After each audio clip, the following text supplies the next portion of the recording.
A Burrow progress report and a first look at the Bears. You are Locked On Bengals, your daily Cincinnati Bengals podcast. Part of the Locked On Podcast Network, your team every day.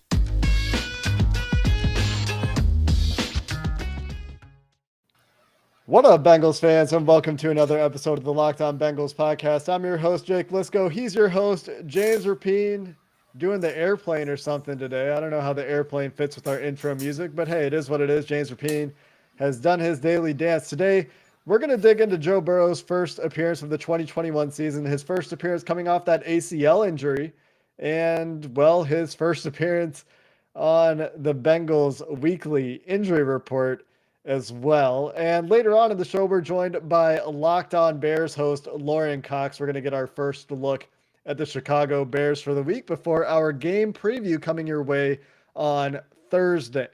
Your daily reminder, if you're watching on YouTube, hit that subscribe button, hit the thumbs up. Those things both really help us and help you keep informed whenever we upload a new video. If you're listening on an audio-only platform, please follow the podcast. You'll get it automatically delivered to your device, and it couldn't be more convenient for you to get your daily news on the Cincinnati Bengals. Without further ado, James, before we get into the news of the day, the Ricardo Allen injury and the roster moves and all these things, let's talk Joe Burrow. He was listed as a estimated full participant in practice because the Bengals did 2 walkthroughs on Wednesday instead of a full practice, which means they only list guys as this is what they would do if it was a full practice. Zach Taylor says this is because they played in some heat. T. Higgins, well documented, had hydration issues, had to go to the locker room to get an IV. So certainly could be something there. They want to give the guys a chance to recover and be going into this weekend as healthy as possible. The only real injury news, as we'll talk about later, is Ricardo Allen. But Joe Burrow showing up on the injury report with not an ankle, which he told you about in his post-game press conference, but a knee. And he says the knee's fine, and he says that, you know, the Bengals say that he would have been a full participant, but not what you want to see after week 1, Joe Burrow showing up at all, and especially with a knee injury. Why are you lying, Joe? Why you got to lie to me? I was trying to tell the good Locked On Bengals listeners the truth and, my readers at All Bengals, and you're going to sit up there and just lie straight to my face. I said, is it the ankle? Yep. No, the hell it wasn't, because it would say ankle on that injury report. And I know it says full participant. And I saw Joe throwing on Wednesday, and he threw pretty damn well. So I think he's probably fine. But dang it, you could have said knee, and you could have said, but I'm fine. It was just a scare. But then that creates headlines, I guess. So maybe it was the right path for Joe to lie to myself, right? Because outside of us talking about it on here, no one else is really going to talk about Joe Burrow lying to James Rapien. So, look, I'm not really concerned about this, but the concern is the amount of hits he took, right? And so that's something we're going to just continue to talk about. And hopefully it was kind of a one-off where he got hit more than I think we realized, certainly based on those pass attempts. But it is good to see him listed as a potential full participant. I do believe he would have been a full participant. And we'll see on Thursday officially when I'm at practice. Because here's the other thing, Jake. They're only going to have one real practice this week. Friday isn't a real practice. Friday is a walkthrough. It's not like they do much Friday anyway. So unless it got a little more physical, it's not like they were wearing pads or anything on Wednesday. One real practice, after that 5-quarter game essentially, and before their week 2 matchup against the Bears. Yeah, that's a good point. There will be only one chance for them to have a full go at it, but not the end of the world, I'd say. And here's the thing. I do believe Joe when he says he's okay. I mean, he clearly tweaked something, but what could have very well happened is, he's wearing that brace. The brace is very stiff. It's there to not let your knee go side to side, but he got rolled up a little bit on that Danielle Hunter sack. And maybe the brace pushed into his knee awkwardly. Maybe it was a scare. Maybe he got pinched a little bit by the brace, right? And it was really uncomfortable. And it's nothing structural. It's nothing long-term. He said he was fine after the game. He says he's fine today. So, I mean, I'm inclined to believe the guy, but he did tell you it was an ankle. And, let's hope that Mike Florio doesn't run with this and put a headline out there because That's certainly his track record lately, but go ahead. The Bengals are forcing Joe to play, and Yeah. they made him say it was an ankle. Anyway, go ahead. I was just Yep. Looking forward to that one, Mike. So anyway, let's talk a little bit about his game on Sunday, because we haven't talked very much about his return to action outside of, the deep ball to Jamar Chase, which was great, and the throw to Tyler Boyd on the sideline that preceded the touchdown pass to Jamar Chase, which is also great. And the reason that I want to do this, well, there's a couple reasons. One of them is the guy's coming off an ACL, major knee surgery, and it makes sense to track his progress, right? This is a franchise quarterback. Let's do progress reports. Let's see how he does from week to week. The Bengals game plan clearly hid him in a lot of ways. They leaned on the run more than they probably will in 10 weeks, at least I hope, because their neutral game plan to run the ball more almost bit them in the butt. It almost got them. And that process isn't going to work all year, even if you do have 2 touchdown leads in the second half. So the other reason is PFF Seth tweeted something that Bengals fans hated. And he's like, oh, Joe Burrow had his worst game in the last 2 years and all this stuff. And one, that's not true. We all watched him play Baltimore and struggle, and play Pittsburgh and struggle in his rookie year. But the other thing is, why would PFF Seth, who I almost guarantee you has watched the All-22 before he says something like that, why would he say that about Joe Burrow's performance? And there were some things that, we could talk about. You can nitpick, but let's start out with the positives. Obviously, we talked about the deep ball was really good. We talked about the Tyler Boyd throw. I think that his process was generally really good. And one thing that we forgot to talk with Mike about yesterday with Bengals fans is he utilized the hard count extremely well to get the Vikings to tip their hand in a couple of cases and take advantage of it. He used a quick count on the touchdown to T. Higgins, and you can see all the details about those things in Mike's article, but that's a really good point. And, that doesn't even count getting the Vikings offsides and getting that pass interference play to T. Higgins. So those things were all really good, but I can see where Seth is coming from in terms of accuracy issues. Like decision-making, mostly fine. He had the bad decision to go to throw to Mackenzie Alexander. The Bengals got lucky. Tyler Boyd ends up catching that ball. But there were some accuracy issues in the game. The ball was behind a little bit more than you're used to seeing from Joe Burrow. There's a couple plays to Jamar Chase that stand out in this regard. There's a play to Joe Mixon that stands out in this regard. They can still catch those footballs, but not ideal. And then there were some overthrows. The overthrow of T. Higgins in the middle of the field that let Xavier Woods come in and break it up. Overthrow of Tyler Boyd on a quick out early in the game on the sideline. So his accuracy is what we're used to. I would say that his athleticism isn't quite what we're used to, but this is to be expected to a large degree. And I think that overall, I'm more encouraged than discouraged, and think that he will get back to that pre-injury level, even if we didn't see all of that in game 1. It's fair to say that. Yeah, we didn't see it all. We didn't see the full bag in week 1. We saw flashes of it, but let's be honest. It felt like, and this might be being a little over the top, but they kind of eased him in. I was going to say babied him, so it's not over the top. They eased him in at the start of the game, and they eased him out at the end of the game. And I wonder how much it has to do with the knee, and how much it has to do with that, the game plan, or him getting, rolled up on, or what. But last year that wouldn't have been the case, and they would have thrown it more, because that's how, that's how they win. And I think that's how they're going to win, if they're going to win this year, by the way. I don't think the recipe for the Bengals winning 10 games is 29 Joe Mixon carries a week. I don't. And I'm not saying it's Joe Mixon's fault. I just think this offense is better when you have a guy that's pushing the ball down the field and doing what Burrow can do, the other Joe, and making plays. But they're probably going to have to do that, Jake, where they ease him into this year. And by mid-year, much like it was mid-game on Monday or on Sunday, right before the end of the half, right there in the first half, what happened? It kind of unleashed him.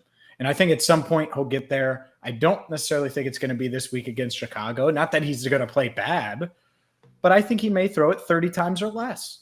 And that might be the game plan early on in this season. Maybe not. Maybe he goes out there and throws it 45 times against the Bears, if that's what the game script says.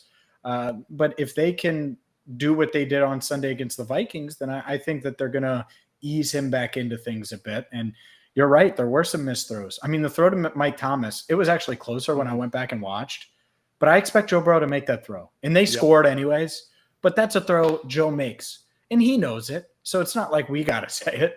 But those are the type of things that if they're going to reach their full potential, he's going to have to do and he's going to have to make. And he's going to have to be the best player on offense. And I certainly think he's capable of doing that. They may, though, rely on the other Joe early on this season, Joe Mixon, like we saw on Sunday against the Vikings.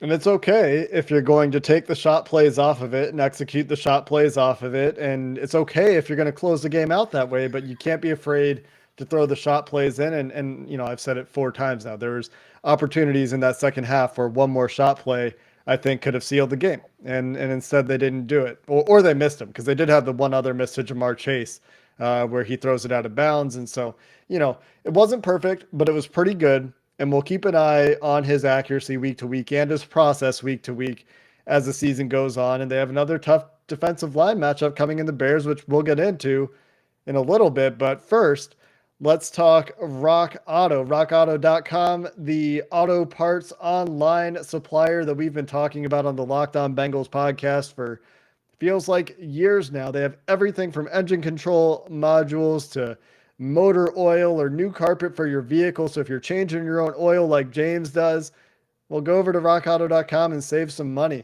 Don't get upcharged at the big box store or the car dealership where rockauto.com is going to have reliably low prices for you as a do-it-yourselfer or you if you're a professional mechanic listening to Locked On Bengals. So go check out rockauto.com right now. See all the parts available for your car or truck. Make sure you write a Locked On in their How Did You Hear About Us box so they know we sent you. Amazing selection, reliably low prices, all the parts your car will ever need at rockauto.com. All right, everyone. I want you to not stop what you're doing, especially if you're driving. Don't just stop. But if you're not driving or maybe you're watching us on YouTube on your TV, well, thank you for that.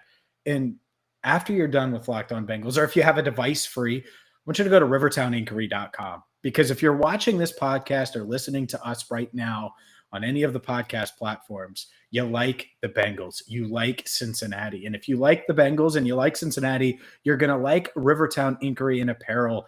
I love this place. They were established in 2013 and they make the best shirts. You're talking about, maybe you want a Bengals shirt, right? Or maybe you want something that isn't football related, but says Cincy on it, or a coffee mug, or a glass. Well, they have all of that and so much more. It's high quality. It's Cincinnati.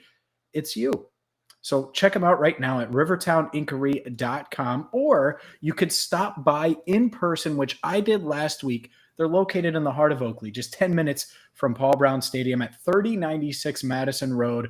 They're open Tuesday through Friday, 10 to 6, 10 to 5 Saturday, 11 to 4 Sunday. Don't delay. Stop wasting money on dingy shirts and crappy apparel when you can get high-quality gear from Rivertown Inkery and Apparel. Go to rivertowninkery.com right now. Shop online with code LOCKEDON10, and you're going to get 10% off your order. Again, promo code LOCKEDON10 at rivertowninkery.com. Love our friends at Rivertown Inkery. Can't wait. Going to be one of my first stops.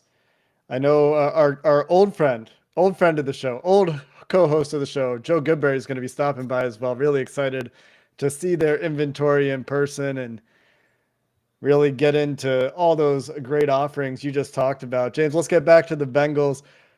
The first injury report of the week is out. Zach Taylor also had his press conference on Wednesday. We talked about the Joe Burrow appearance on the injury report with that knee injury as a full participant in practice and the estimated walkthrough practice the Bengals held on Wednesday. But the big news is Ricardo Allen goes to IR. He has a broken something in his hand, and he's got a hamstring strain. So he'll work on both of those things for at least 3 weeks. And he was injured in the preseason and unfortunately has been injured again here in week 1. Zach Taylor confirming that the injuries did occur in the game against the Vikings. And you would think, Ricardo Allen, backup safety, who cares? They'll be fine. Well, I mean, not just a depth issue here, though, is the problem. Ricardo Allen played, we talked about this, 21 snaps against the Minnesota Vikings in week 1. And not only that, PFF had him as the highest graded player on defense. Now, I haven't been able to go back, and I was going to single out Ricardo Allen. I wanted to go back on the all 22 and watch in detail. When was he getting used? How was he getting used? I'm pretty sure that the idea was that it would free Jesse Bates to walk down into the box and man up, a tight end if he needed to, or free Von Bell to go into the box and let them play too high and keep three safeties on the field. It gave them flexibility. And so they will lose that. I think it'll be interesting to see how they adapt. This is the interesting part. Do they continue to run three safeties out there? Darius Phillips got some run as a third safety in preseason. He's also on the injury report, by the way, with a thigh injury. He's limited on Wednesday.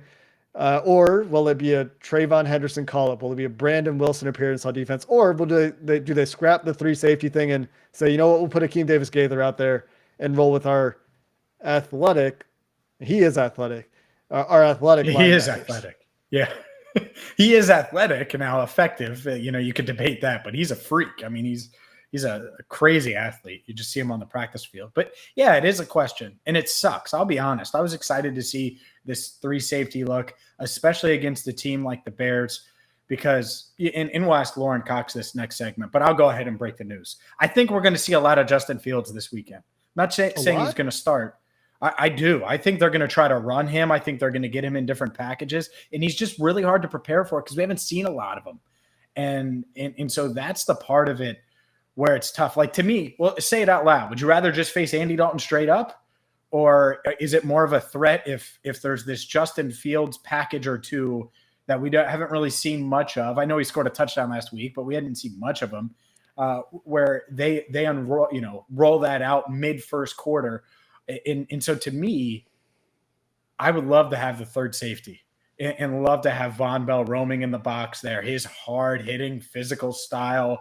And so now that's maybe not going to happen as much. And, maybe I'd be shocked at this, but they did sign Sean Davis to the practice squad. I think he's more of a week 3 type thing against the Steelers. He comes from Pittsburgh, by the way, but yeah, it is a loss. It might not seem like a significant one, but it is a hurdle. Not the hurdle, but a hurdle. Here's why I think you just put Akeem Davis-Gaither on the field this week. It's the Bears don't threaten you vertically the way the Vikings do.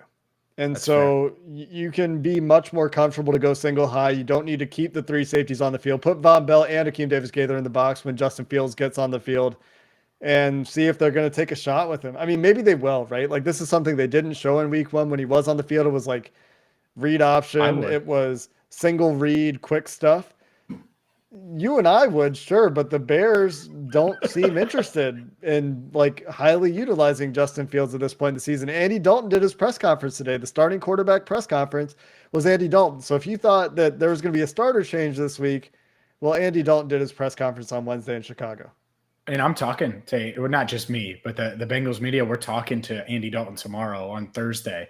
So we'll pick his brain a little bit. But yeah, it's just, to me, say it out loud. Who's scarier? Now, he may have a lower floor, maybe, as in Justin Fields, but he's certainly scarier to me if I'm the Bengals than an Andy Dalton, a guy who's not going to push the ball down the field. And here's the thing is the Bengals, the one thing I'm thinking they'll be able to do this week is get pressure on the interior like they did last week.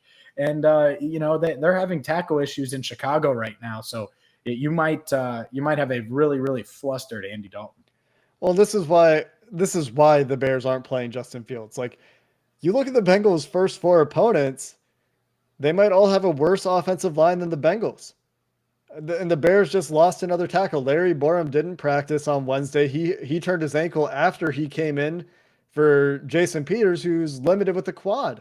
And they're already the replacements at tackle, and they already let Charles Leno go. We talked about this yesterday, right? So serious issues at the tackle. It's not like they're much better inside where James Daniels might be the only competent interior lineman. We'll talk to Lorin about this, but there've got to be some serious concerns on that Bears offensive line. And I think that's a big reason they're not playing Justin Fields because, think back to last year. Hey, don't play Joe Burrow until you fix the offensive line.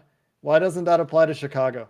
The same. Why are people screaming, hey, why are you throwing Justin Fields to the Wolves when you got this offensive line? I mean, look at what happened to Lamar with how the Ravens offensive line played terribly on Monday night. He got destroyed that whole game and ended up fumbling the game away. And, if you think Justin Fields is as good as Lamar Jackson, as athletic as Lamar Jackson, has some similarities in play style, I mean, it doesn't save you, is a point I'm trying to make. So it'll be interesting to see that for sure. But that is all the news. The only other note we didn't hit here, Trent Irwin called up to the active roster for now, and we'll see if he gets an opportunity to return punts in case they want Darius Phillips to play a little bit more on defense. Up next, we're joined by Lorin Cox from Locked On Bears for Crossover Thursday. BetOnline.ag is the place to go for all of your sports betting needs. Look, the Bengals, they take on the Chicago Bears, and the line's dropped. It's 2.5 on Sunday now at betonline.ag. So hopefully you got in when it was 3 if you think the Bengals are going to win that game. And even so, I still think the Bengals, obviously have a good shot in that 2.5. Might be free money if Andy Dalton is playing quarterback for the Chicago Bears. And it's not just the Bengals. It's every single NFL team. It's college football teams. Maybe my Bearcats or, Jake Liscow's Northwestern Wildcats, or maybe another Big Ten team you've heard of like the Ohio State Buckeyes. You could check all of that out in one spot, plus prop bets and so much more at betonline.ag. And when you sign up today, use promo code NFL100 to get a 100%. That's right, NFL 100. Use that promo code, a 100% welcome bonus. It's free money, baby. BetOnline is the fastest and easiest way to bet on all your favorite sports. We're now joined by Lorin Cox from Locked On Bears as we dive into Crossover Thursday. Excited to talk about our old friend, Andy Dalton. This is obviously where the conversation starts. It's at quarterback. Andy Dalton grilled by the Chicago media on Wednesday for his decisions or the design of the offense to not push the ball downfield. You still got Allen Robinson over there, and I know Bears fans like Darnell Mooney as well. I also know Bears fans like that guy from Ohio State. What's his name again? I think it's a J name of some sort. But anyway, will we see much of Justin Fields? Will he be out there to take a shot play? Or if we do see him, to what extent do you think the Bears will roll him out in week 2? And will it be a similar plan for week 1 where they're going to try to utilize his legs and utilize him in the quick game? Or are we going to see a shot play from Justin Fields this week? Matt Nagy was asked that exact question about, is Justin Fields going to be the key to opening up this offense a little bit more? And he put a big smile on his face and said, I don't know, we'll see. And so it's as good of an indication as we can get that probably we're going to see some evolution there. I think last week it was a total of 5 plays for Justin Fields. And Nagy had said after the game that was maybe even fewer than they had thought they would. But by the time they got late down the stretch, they were down a couple of scores on the scoreboard and wanted to kind of keep Dalton in the passing game in there and not go as much to Fields in some of those situations. So I would expect to see more, assuming the score is a little bit closer down the stretch than what it was against the Rams this past week. I think they're going to still keep it very sort of basic with him. It's not the normal offense of dropping back and going through a full progression necessarily. At least that's what we haven't seen yet so far, but he did throw. It was kind of a run pass option. He did a shovel pass as well. And then some more just like regular read option type running plays, and did a good job with all those things in very small sample sizes. And I think it's slowly going to grow more and more, especially if Dalton and the offense otherwise aren't able to get things going as well on their own. Lorin, why are they kind of spoon feeding Justin Fields? Is it something with him? Is it the offensive line being as bad as it is, which we'll get to in a second? What is it? Because I got to be honest, I think if I gave the Bengals coaching staff truth serum and it was, are we going to go up against Andy Dalton, or are we going to, and I asked them, are you going to go up against Justin Fields for 65 plays on Sunday? The latter would be much scarier. Bears fans are left feeling the exact same way and left without like a good answer to that question, right? There was the first that thought of like, okay, it was Aaron Donald in week 1, and you don't want to throw your rookie quarterback out there to necessarily get eaten alive. And the offensive line actually played better than we expected. All things considered, with the injuries and the opponent they were going against wasn't a complete disaster. And so then we're kind of left with the same question, right? You see Trevor Lawrence and Zach Wilson and some of these other rookie quarterbacks certainly have their bumps along the way, but it wasn't as though the moment was too big for them or they weren't, completely ready. I mean, those teams are rolling with it because they sort of have to, and because these quarterbacks are good coming out of college. And Justin Fields went through progressions at Ohio State, ran an NFL offense that's very similar to the Bears offense. There's all these reasons why it should work and it should make sense to have him out on the field. Then they sort of said, well, we want to do the Patrick Mahomes thing and make Andy Dalton or Alex Smith, but that kind of goes out the window when you put Justin Fields on the field and let him play these 5 snaps. So it's not just that he's sitting watching, he's getting some of those opportunities and he's doing those opportunities well. It doesn't fully add up for everyone. And that's the big frustration point in Chicago. Let's talk about that offensive line a little bit, because on the one hand, on paper, they look like a hot mess. You look at ESPN, pass pro win rate. I think the Bears were at 40%, which was like bottom 5, I think, in week 1, unless I'm misremembering that figure. And so you said they weren't so bad in week 1. Is part of that because David Montgomery was so effective, or are you talking in pass pro? Because David Montgomery suddenly was the most efficient runner in the NFL in week 1 by those same sort of advanced, EPA metrics. So what's going on with that offensive line? Yeah, so I would say it wasn't as though the Bears won the line of scrimmage, right? I mean, it was Aaron Donald in the front. The Rams' front 7 is still very strong. I think there was this expectation in Chicago, or this fear that like the offensive line would be such a disaster that they couldn't do anything they wanted offensively. And it felt like there were enough opportunities where Dalton had time to throw. He was sacked a few times. He was under pressure sometime. And like, it wasn't a perfect game by any means. And there were challenges along the way, but it wasn't so disruptive that it ruined the Bears' game plan. And then you combine that with David Montgomery running really well. The Rams schematically were kind of daring the Bears to run the ball. They didn't load up the box very much. A lot of, 2 deep safeties and really like 1 off-ball linebacker. And so if Montgomery got through to the second level, he usually was finding some room to run. And so he had a nice individual performance. I thought the offensive line was doing a decent job of at least helping him get through that initial wave. And it kind of added up to a nice running performance, but they fell far enough behind on the scoreboard that they couldn't really, they couldn't hit that 20-25 carry mark because it just wasn't going to be the most efficient way to, score points in a hurry. And so then it came down to Dalton and, down the stretch when they needed to throw, then it became a little bit easier for the opposing pass rush to get home and things fell apart a little bit more down the stretch. But again, it was good enough on the offensive line against the Rams front. And so then I think you can build some confidence on that moving forward against other teams that won't have quite an Aaron Donald lining up across from you. Lorin, what is Cincinnati native David Montgomery? How has he changed his game? Because it seems like midway through last year, if you just look at the numbers up until this point, and obviously week 1 as well, he's had more success. What's different about him, if anything, and why has he been able to hit the ground running, so to speak?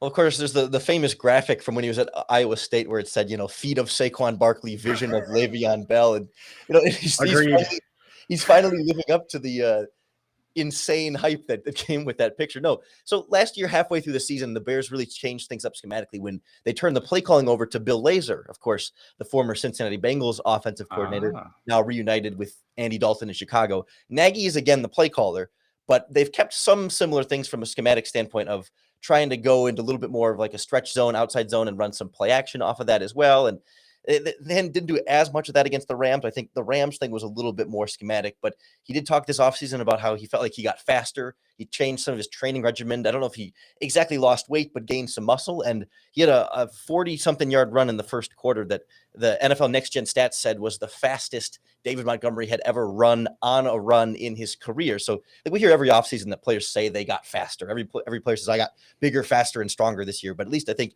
we have some objective data to show that maybe Montgomery did get just a step or so faster. And he's just running harder and more physical and not going down as easily on the first contact.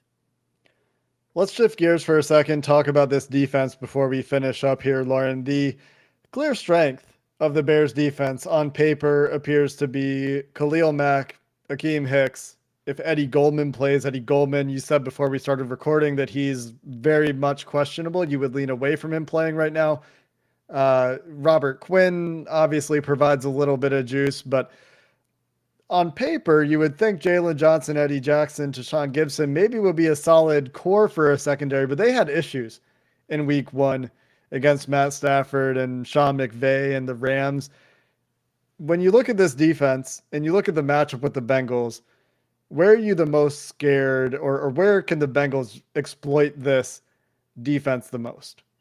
The big thing the Rams had a lot of success on last week was play action. And I mean, some of it was inflated by 2 busted coverages. And I wouldn't say that the play action caused the coverages to bust, but at the same time, tight ends, especially on crossing routes, were hitting the Bears. Roquan Smith and Alec Ogletree at linebacker both were often finding themselves out of position, wanting to step up and stop that running game. So I'd start there first and foremost. Second of all, deep downfield, it was just like communication issues between the safeties of, if there's a deep post route that's going to kind of go in between two of them, whose responsibility is that when there's other routes on the other side of the field that one of the safeties has to kind of accompany with? There were some big problems on the back end between your two veterans in the secondary. Like everybody else, your cornerbacks are all in their first or second year. There's not a lot of experience. You might expect some issues there with just seeing new things from opposing offenses that they just haven't been exposed to that much in their career. But it was a big sort of scare for Bears fans that it's the 9-year pro, and I think Eddie Jackson is 5th or 6th year pro on the back end that are just out of position and not communicating. They just didn't touch a receiver who fell to the ground and he got up and ran into the end zone for a touchdown. That it's like day one high school football stuff that you would expect these kind of guys to know. So I think they're first and foremost, and then the slot is a big question right now. Marquis Christian played there last week and gave up quite a few catches and a couple of touchdowns. They might move Duke Shelley in there. Both of those are names that Bengals fans will have never heard of and Bears fans had barely heard of entering this season. And that's where you see some of the problem there as well. But I think Jalen Johnson, definitely a strength on one side. The safeties are supposed to be a strength, and we expect them to eventually get back to being a strength. But right now, big question marks all around. Excited to see Jamar Chase go up against Jalen Johnson this week, see if he can keep it going. Last question, Lorin. How do the Bears win this game? What should scare Cincinnati fans? Because the Bears are favored, right? So how do the Bears win this game? I think they win this game if they stick with, I hate to be establish the running game guy because analytics say passing is always going to be more important. But I think with Andy Dalton, and Bengals fans know this, it's so much about supporting cast. It's so much about giving him time to throw, giving him a running game, giving him receivers that are going to make plays with the ball in their hand, and then defense doing its job there too. So if they can get David Montgomery going again and make it so Dalton doesn't have to be a vertical passer, that the short passes can be good enough if they can just run the ball for 4, 5, 6 yards a clip every time. And then if the defense can just not bust coverages, like just do their basic job, right? There's a formula there for success. I don't think it's going to be as easy on paper as Bears fans maybe thought it was going to be entering the season, but I think the pieces are there. Just run the ball, take care of the football. You don't have to put up, ideally with Dalton, you shouldn't have to put up 35 points. If you can score a couple of touchdowns and maybe a field goal or two, that should be enough if the rest of the Bears supporting cast is up to the standard that they need to be. And certainly they weren't last week. That's Lorin Cox from Locked On Bears. Thanks for the time and thanks for the insight into Andy Dalton, Chicago Bears. That's going to do it for this episode of the Locked On Bengals podcast. Tomorrow we've got a preview of the Bears game, the Bengals opponent in week 2. Until next time, Bengals fans, hoo day and have a good one.